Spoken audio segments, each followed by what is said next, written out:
Lesson, and I'm with Monarch Landscape Companies. This is my daughter, Ruby. We're both working from home this week, and we wanted to go over how you can make the most use out of your vegetables and other household kitchen items in your kitchen. So first, we're going to get started with some veggies that you might have on hand. And what we're going to look at is how to grow them. So this is a great science activity for maybe your older kids or even your toddlers. If you have celery, green onions, lettuce, regular onions, some carrots, all work in the same method. So what you're first going to need is a cutting board, a knife, your vegetables, mason jars with some water, or maybe it's just some cups. And then a few other things we're going to show you is how to reuse your scraps to make vegetable broth, and then some other items in the kitchen that can help make your garden thrive.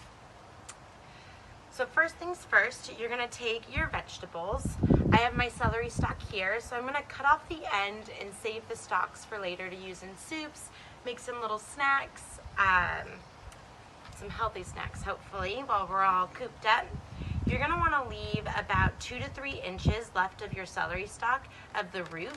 Just cut straight on down. Super simple. You're going to take your celery and just pop it into your mason jar that has just a smidge of water about 1 inch high. You don't want it to be covering the celery root or else it will start molding. So you're going to stuff it in there and just keep it on a windowsill, and you'll start noticing after about 3 to 5 days that you'll start seeing little sprouts come up from the center. Once you get about 1 inch high, I transfer into my garden so I can start growing celery that way in my garden boxes, but you can continue to let them grow on your windowsill and use them as you like. The same thing goes for your lettuce. This is pretty quick as well with the celery. It only takes a couple days. Again, you're going to leave about 2 to 3 inches and just chop off the ends and save your leaves for a salad.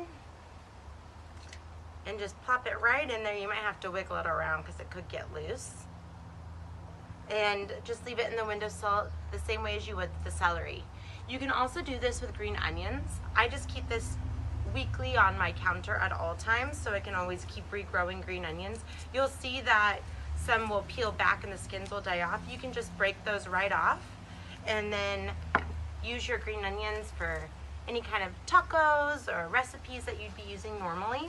And again, just keep this on your countertop in your kitchen at all times with about 1 inch to 1.5 inches of water with your green onions in there. You're gonna have to dump out the water. Sometimes it might get a little slimy, so it airs out, but you can see how the roots grow nice and big in there. So kind of fun to see how your plants grow in your kitchen with your kids. Another thing and tip that you can do with all your scraps is put your scraps into a reusable Ziploc bag or a silicone bag like this.